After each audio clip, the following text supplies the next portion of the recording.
যারা 4টে বিয়ে করে 14টা গার্লফ্রেন্ড রাখে, রাত্রের জীবন একরকম দিনের জীবন একরকম, তারা দিলীপ ঘোষকে ত্যাগী ভোগী বলছে।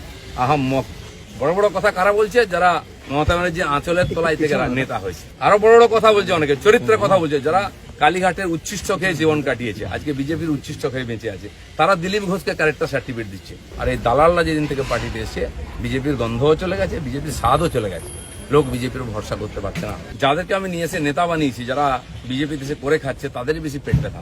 কি ত্যাগ করেছেন? 4 পয়সার ত্যাগ নেই। বিজেপিতে কামাতে এসছেন, রাজনীতি শেখাচ্ছেন, হিন্দুত্ব শেখাচ্ছেন। কি দিয়েছেন সমাজ? কেন পার্টি নেমে গেছে? 250 লোকের প্রাণের বিনিময়ে যে পার্টি দাঁড় করিয়েছিলাম, সে পার্টি কোথায় আছে? কেন হারছি আমরা? কেন লোকে চিৎকার করছে? আমার পাড়ায় বিয়ে হচ্ছে টিএমসি নেতার বাড়িতে, সে টিএমসি করে বলে তার বাড়িতে আমি বিয়েতে যাব না। এই ধরনের জঘন্য নিম্ন রুচির রাজনীতি দিলীপ ঘোষ করে না, করবেও না। এটা আমি ঘৃণা করি। আমার বাড়ির জামাই যদি অন্য পার্টি করে, সেই মেয়ের বাড়ি আমি যাব না, এই রাজনীতি দিলীপ ঘোষ করে না, করবে না। যারা করতে চাইছে এটাকে, বিজেপি এই অপসংস্কৃতি আনতে চাইছে, তারা বিজেপি জানে না। যে পার্টির প্রধানমন্ত্রী অটল বিহারী বাজপেয়ী কালীঘাটে গিয়ে মমতা ব্যানার্জির মায়ের পায়ে হাত দিয়ে প্রণাম করেছিলেন, আমরা সেই সংস্কৃতির লোক। মমতা ব্যানার্জি তখন আমাদের সঙ্গে ছিলেন, আর অন্যদিকে চলে গেছেন, শত্রু হয়ে গেছেন, এটা আমি মনে করি না।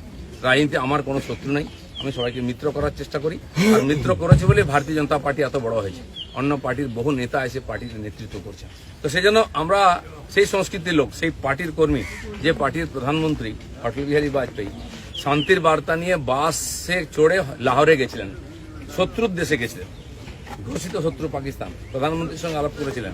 ফিরে আসার পরে পাকিস্তান আক্রমণ করেছিল, কার্গিল যুদ্ধ হয়েছিল, অটল বিহারীর হাত কাঁপেনি, মিরাজ পাঠিয়ে দিয়ে, সেনা পাঠিয়ে দিয়ে সমস্ত বাংকার গুঁড়িয়ে দিয়েছিলেন। আমরা সেই সংস্কৃতি, এটা ভারতের সংস্কৃতি, এটা বিজেপি সংস্কৃতি। আমার প্রধানমন্ত্রী নরেন্দ্র মোদী, তিনি নওয়াজ শরীফের বাড়িতে বিয়েতে নেমন্ত্রণ রক্ষা করতে গেছিলেন, কোনো প্রোটোকল মানেননি, আশীর্বাদ করেছিলেন মেয়েকে। কিন্তু তারপরে পাঠানকোট হয়েছিল, পুলওয়ামা হয়েছিল, কিন্তু নরেন্দ্র মোদী সার্জিক্যাল স্ট্রাইক করতে, এয়ার স্ট্রাইক করতে পিছিয়ে যাননি। কারণ এটাই বিজেপি, এটাই ভারতীয় সংস্কৃতি।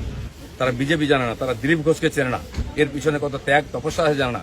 যারা 21 সালে এসছে, 20 সালে বিজেপিতে এসছে না, তারা বিজেপি বুঝতে পারবে না। কেউ কেউ RSS দেখাচ্ছে, কেউ কেউ হিন্দুত্ব বোঝাচ্ছে। দিলীপ ঘোষকে হিন্দুত্ব বোঝাবেন না। আমার কাটলে গায়ে হিন্দুর রক্ত বেরোবে, বিজেপির রক্ত বেরোবে। আমি দোকান সাজিয়ে দিয়েছিলাম 77টা MLA দিয়ে, 1 ডজন MLA আজকে নাই কেন? এমপি কোথায় গেল? জেলা পরিষদ সমিতির প্রধান চলে যাচ্ছে কেন? জবাব কে দেবে? 21-এর পর থেকে বিজেপির নাম ছিল। 19 সালে বিজেপি 41% ভোট পেয়েছিল, এবং আজ অনেক নেতা আমাদের পার্টিতে তার বিরুদ্ধে লড়াই করে আমরা পার্টিকে বাড়িয়েছিলাম। অনেকে প্রশ্ন করছেন, 41% ভোট আর 121টা বিধানসভায় আমরা লিড নিয়েছিলাম। 5 বছর পরে 24 সালের ইলেকশনে সেই ভোট 39% নেমেছে, আর 91টা বিধানসভায় আমরা লিড পেয়েছি। পার্টি এগোচ্ছে না পিছোচ্ছে? আমরা হার জিততে ভুলে গেছি 21 সালের পরে। প্রশ্ন করুন, পাবলিক প্রশ্ন করছে, দিলীপ ঘোষের এটাই প্রশ্ন আছে। যারা আমাকে প্রশ্ন করছেন, আমি তাদের দিকে প্রশ্ন করছি, আপনারা তার নীতি শেখাচ্ছেন।